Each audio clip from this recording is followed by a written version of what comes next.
Sa mundo ng pag-ibig, minsan masaya. Oh my gosh! Tinignan ako ni Crush! Paano? May muta ka oh. Mukhang delikado na naman. Minsan masakit. Grabe yun. Hanggang ngayon, nagre-relapse pa rin ako. Ito'y lilisan na. Minsan, scene zone. Aruy, saklap. Pero dito sa Energy Love Lines, hindi ka nag-iisa. Yes! Like you and me against the world! Go, go, go, Pangga! Di man araw-araw na nakangiti. Dito, ang kwento mo, pakikinggan. Tanong mo, sasagutin. At puso mo, tutulungan naming gumaan. Kasama ang Energy Love Lines. Kung saan may makikinig at may mag-a-advise. Energy Love Lines. Sa 106.7 Energy FM. Kahit minsan, supply. Palagi. Sheena! Hello! Hello, hello, hello, hello! Magandang afternoon mga pangga. Oras natin 1:30. Hello po sa lahat ng mga kumakain ngayon, nagchichismisan, nagpapalitan ng I love you, o kaya naman ay nagpapalitan na ng jowa. Aray ko. Yung hindi mo napapansin, dinadaan ka lang sa kwento, yun pala, bangers na. Bakit naman ganon? Yung mga mahilig tumira ng patalikod. Hoy! Ganun ba? Dapat harapan. Sabihin muna kung may balak ka, diba? Hindi yung magpapakita ka para parang friendly-friendly lang kayo. Yung pala, may pa-I love you na. Hi, buhay. Nako, dahil dyan, eto pag-usapan natin ang ating linyahan ngayong araw. Ano nga kaya ito? Eto na. Are you ready? Ayan na nga po, nakikita nyo na sa inyong screen sa mga nanonood sa atin sa Facebook world.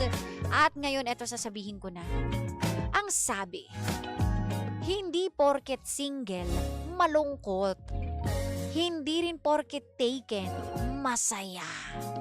Aray ko, ulitin natin para mas masakit. Hindi porket single, malungkot na. Hindi rin porket taken, masaya sila. Ang tanong, kailangan ba talagang iba ang magdidikta kung paano ka magiging masaya? Aray ko, over naman sa ask. Over naman yan. Totoo naman talaga yun, di ba? Hindi natin masasabi na ang lahat po ng single sa mundo ay super duper happy, na wala na silang hinahanap-hanap, no? Na tipong okay, nagagawa nila ang lahat, pero totoo ba? Lahat ba? Lahat nga ba sa populasyon ng mga single ay masaya? Gayun din naman, yung mga in a relationship na sa mata natin, perfect, no? Yung tipong mga tinatawag na picture perfect sa Facebook. Kapag nag-post sa Instagram, talagang, ay, ang cute naman nila. Sana all. Ganyan yung mga komento. O kaya yung mga tinatawag nating hashtag goals, no? Na nasa kanila na talaga ang lahat. Na tipong role model na ng pagiging in a relationship. Sila yung nilulook up, ganyan. Sila na yung talagang, wow, perfect match talaga. Walang makakatalo.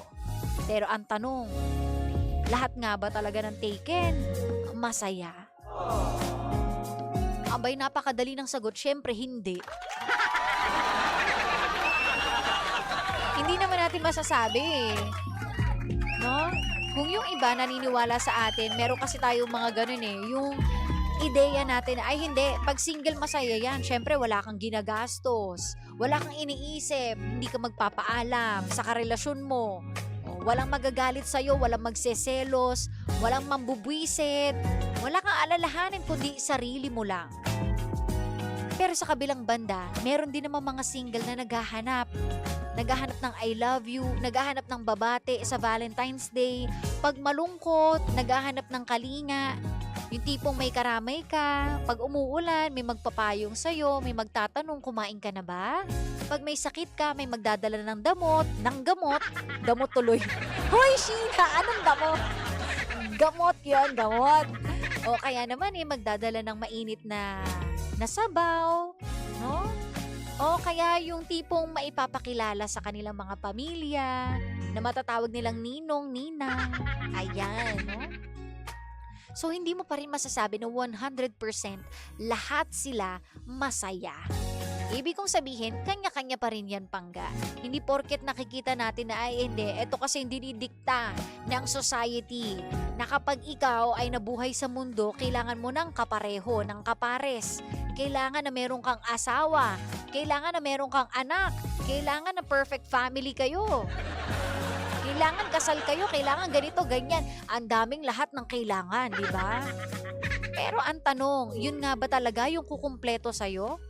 Aanhin mo yung lahat kung ikaw mismo sa sarili mo, hindi ka naman maligaya. Mapapatanong ka din, bakit yung iba, mga single, kaya namang sumaya ng mag-isa? Bakit din meron yung mga couple na wala namang anak na kaya rin namang lumigaya?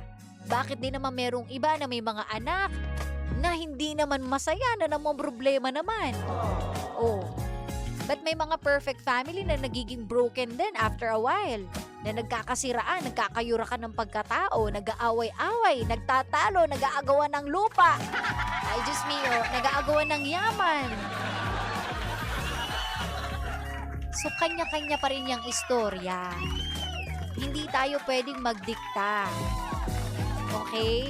Yun lang yun. Hindi lahat ng nakikita natin online 100% real or yan na po ang kabuuan ng pagkatao nila or pagsasama, relasyon. Hindi.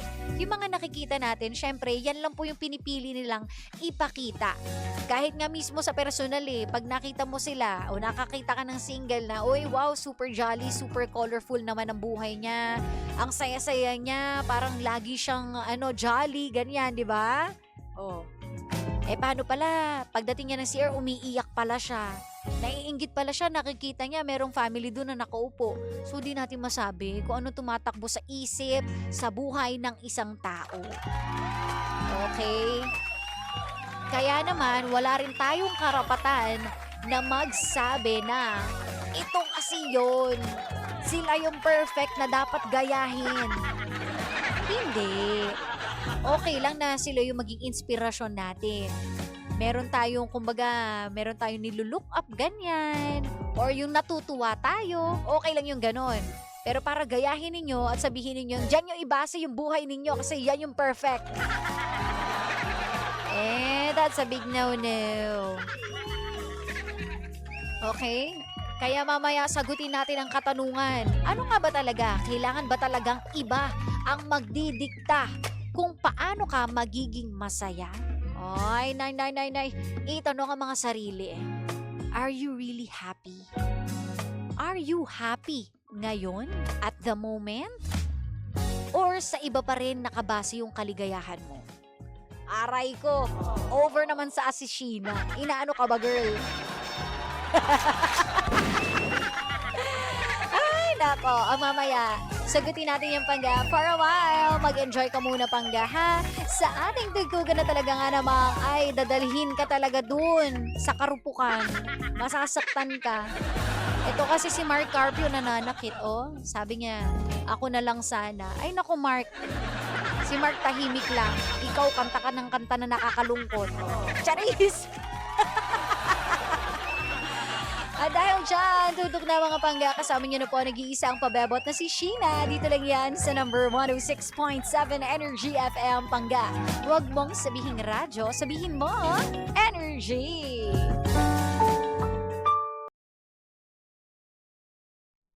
Ayun na nga. So eto na pag-usapan natin. Sige nga, matanong kita. Di ba marami mga nagsasabi dyan na kapag single, masaya, yan. Kapag yung wala kang junakis, ang luwag ng buhay, wala kang kapartner in life, wala kang poproblemahin. Well, totoo naman, di ba, na syempre wala ka iisipin. Pero yun nga, babalik tayo sa kung ano naman preference mo Kung ano bang trip mo, kanya-kanya tayong trip sa buhay. So, hindi natin pwedeng i-invalidate yung trip din ng iba. Hindi rin natin pwedeng sabihin na yung trip mo ang pangit. Bakit? Sino ka ba? Ano ba alam mo? Tsaka una sa lahat, bakit ka ba nangingialam? Hindi ka ba naman pakialamerang frog, diba? Na ang dami mong kuda. Hayaan mo sila. Dapat sa mga ganyang tao, pinipisil yung bibig, ginagano, no? Ginagano, iniipit. Kasi bakit ba? Hayaan mo sila maging masaya. Oh. Nagkakasakit ka ba kapag masaya sila? Hindi naman, di ba?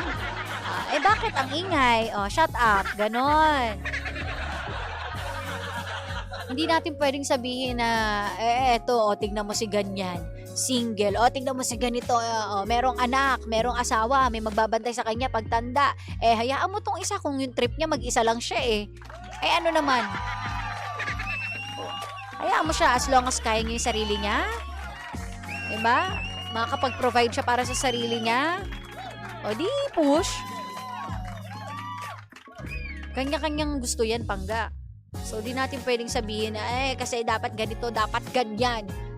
Ay, nako, marami nga dyan, Marami dyan na nag-aanak pero hindi naman mabigay yung future na karapat dapat sa bata. Sinasaktan yung bata, Tapos sasabihin, hindi, malang mag-aalaga sa'yo.